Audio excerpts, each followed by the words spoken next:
एक बार पुनः आप सभी विद्यार्थियों का स्वागत अभिनंदन। आज की इस क्लास के अंदर रहेगा। आज राजस्थान पशु परिचर के संबंध में कुछ महत्वपूर्ण प्रश्न जो आपके पिछली भर्तियों के अंदर पूछे गए उनसे संबंधित बात करते हैं।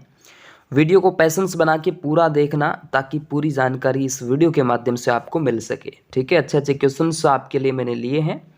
जो विद्यार्थी चैनल पे पहली बार आए हैं तो चैनल को सब्सक्राइब करें और फेसबुक पेज पर पहली बार आए हैं तो फेसबुक पेज को फॉलो कर लीजिए। टेलीग्राम से जुड़े और जो साथी व्हाट्सअप से अभी तक मेरे से नहीं जुड़े हैं तो व्हाट्सअप से लगभग राजस्थान के अलग अलग ज़िलों से विद्यार्थी जुड़े हुए हैं, तो आप भी अपना मैसेज डाल सकते हैं मुझे। तो एक नंबर दे रहा हूँ, उस नंबर पे आप अपना नाम और सिटी मुझे सेंड कर देना। ठीक है, 63 771 75 006 इस नंबर पे आप मुझे अपना नाम और सिटी जो है वो सेंड कर देना। मैं आपका नंबर तुरंत सेव कर लूँगा। ठीक है, और जो कंटेंट आपके द्वारा जो मेरे द्वारा आपको शेयर किया जाता है उसको ज़्यादा से ज़्यादा अपने स्टडी ग्रुप और अपने सभी साथियों तक उसको शेयर करिए। चलिए, पहला प्रश्न याद रखिएगा, यहाँ पे अच्छे क्वेश्चन है तो वक्त भी आपको लग सकता है। महाराणा कुंभा को किस वाद्य यंत्र में दक्षता हासिल थी? लैब असिस्टेंट का ये प्रश्न आपके बीच में वीणा, अच्छा प्रश्न है। और कई एग्जाम्स के अंदर देखिएगा दोस्तों, ये प्रश्न वो नहीं है जो केवल एक परीक्षा में पूछे गए हैं। यहाँ लोगो एक परीक्षा का लगा होगा, लेकिन अन्य कई भर्तियों के अंदर भी पूछे गए हैं। रावण हत्था निम्न में से किसका बना होता है? तो ये दोस्तों नारियल का बना होता है, याद रखिएगा। चौतारा कमायचा कौन से लोकवाद्य परंपरा से जुड़े हैं? तो ये तद्ध वाद्य यंत्र की श्रेणी में आ जाते हैं। चलिएगा, अगला प्रश्न आपके बीच में, राजस्थान के किस लोक देवता को ज्यूप होरप, ये दोस्तों सेकंड ग्रेड का प्रश्न, सॉरी थर्ड ग्रेड का ये प्रश्न आपके बीच में रहता है। ये संगणक परीक्षा के अंदर भी पूछा गया था, मोरचंग। इसके बाद देखिएगा, किस लोक वाद्य यंत्र में बांस का लंबा तना होता है जिसमें बकरी के चमड़े की परत से ढका आधे नारियल का खोल होता है? तो रावण हत्या यहाँ पे आ जाता है। ऐसा लोक वाद्य यंत्र जिसका निर्माण अधकटे नारियल की सहायता से या कि उसकी कटोरी से होता है? तो रावण हत्या, ये बिल्कुल जेल प्रहरी का प्रश्न है। तार लगा, जिसमें तार है, तार लगा वाद्य यंत्र जंतर है, जंतर वाद्य यंत्र। इसके बाद में चार बेंत जो राजस्थान की प्रसिद्ध लोक गायन शैली है, कहाँ की प्रसिद्ध है? ये राजस्थान के टोंक जिले की प्रसिद्ध है। चलेगा, इसके बाद निम्न में से कौन सा तद्ध वाद्य यंत्र नहीं है? तद्ध वाद्य यंत्र नहीं पूछा है आपसे, तो रावण हत्था है, जंतर, अलगोजा, कमायचा। ये अलगोजा इसके अंदर करेक्ट आंसर हो जाता है, क्योंकि बाकी तो सारे तद्ध वाद्य यंत्र है।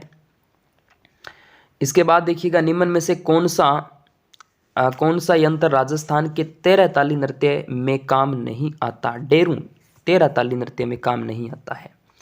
वाद्य यंत्र टामक का संबंध किस क्षेत्र से है? टामक जो है दोस्तों, ये मेवात क्षेत्र के साथ संबंध रखता है। मोरचंग क्या है? तो मोरचंग वाद्य यंत्र ही तो है।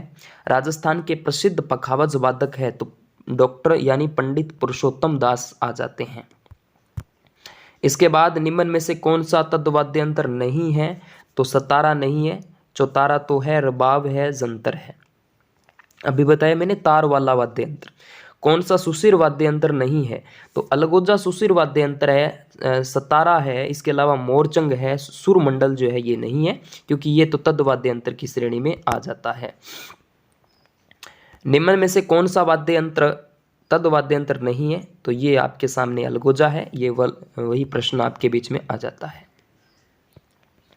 इसके बाद मांड गायिका कौन है? मांड गायिका जो है दोस्तों, गौरी बाई देवी है। गौरी बाई नहीं है, गौरी देवी है, याद रखिएगा मांड गायिका, क्योंकि गौरी बाई जो है वो आपके बागड़ क्षेत्र डूंगरपुर बांसवाड़ा से संबंध रखती है।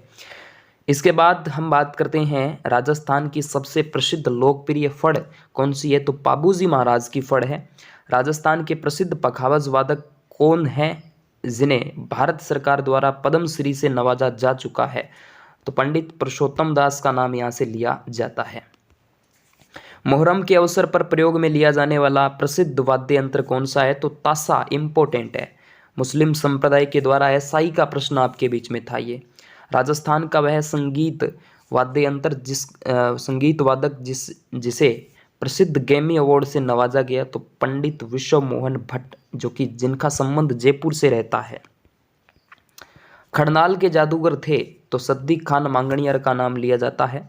बपंग के जादूगर माने जाते हैं तो जहूर खान मवाती।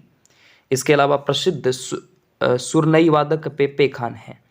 ऐसा लोक वाद्य यंत्र जिसका निर्माण अध कटे नारियल की कटोरी से होता है, ये प्रश्न भी कई बार परीक्षाओं में आया है, तो रावण हत्ता।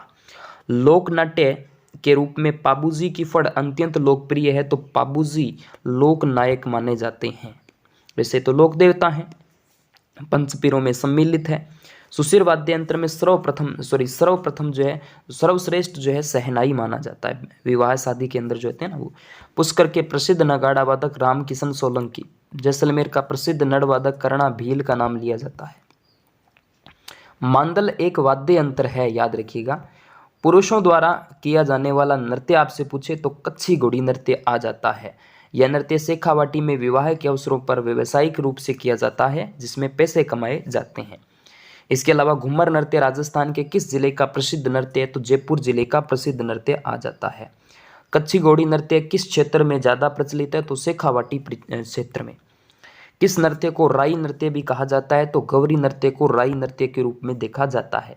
इसके बाद में स्त्रियों द्वारा किया जाने वाला तेरा ताली नृत्य किस जाति द्वारा किया जाता है, तो कामड़ जाति के द्वारा।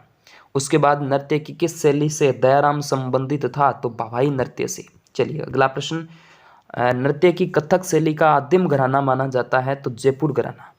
प्रसिद्ध कथक नर्तक श्री उदय शंकर किस जिले के साथ संबंध रखते हैं, तो उदयपुर से रखते हैं भाई। गुलाबो राजस्थान की किस नृत्य शैली से जुड़ी हुई है, तो गुलाबों की बात करें तो कालबेलिया के साथ। किस संप्रदाय के अनुयायी धधकते हुए अंगारों पर नृत्य करते हैं, तो जसनाथी संप्रदाय के लोग जो है वो नृत्य करते हैं। उसके बाद राजस्थान के लोक नाट्य की सबसे लोकप्रिय विद्या कौन सी है, तो ख्याल है। बिलों का प्रसिद्ध नाट्य जो शिव और भस्मासुर की कथा पर आधारित है, उसे क्या कहा जाता है, गौरी या फिर राई नृत्य कहा जा सकता है। इसके बाद में गोमा मेणा, कालू कीर, कान गुजरी, मियावंड व नाहर आदि ये दोस्तों छोटी नटिकाएं हैं जिनका मंथन गौरी उत्सव में किया जाता है। याद रखिएगा, 3rd ग्रेड का प्रश्न आपके सामने। इसके बाद नौटंकी तथा रामलीला राजस्थान के किस भाग में अधिक लोकप्रिय है, तो पूर्वी भाग में अधिक लोकप्रिय मानी जाती है। इसके बाद पौराणिक एवं ऐतिहासिक तथ्यों पर आधारित काव्य रचना के माध्यम से अभिनत किया जाने वाला संगीत नाट्य कौन सा है, तो रम्मत है। रम्मत RS का प्रश्न आपके बीच में। राजस्थान में भवाई नृत्य के जन्मदाता थे, तो बागोजी नागोजी। ख्याल क्या है, मध्यकालीन राजस्थानी साहित्य का जो यात्रा वृत्तांत गद्य विद्या के रूप में इसको जाना जाता है। तो ये कुछ क्वेश्चंस आपके सामने मैंने डिस्कस किए। ओके दोस्तों, थैंक यू।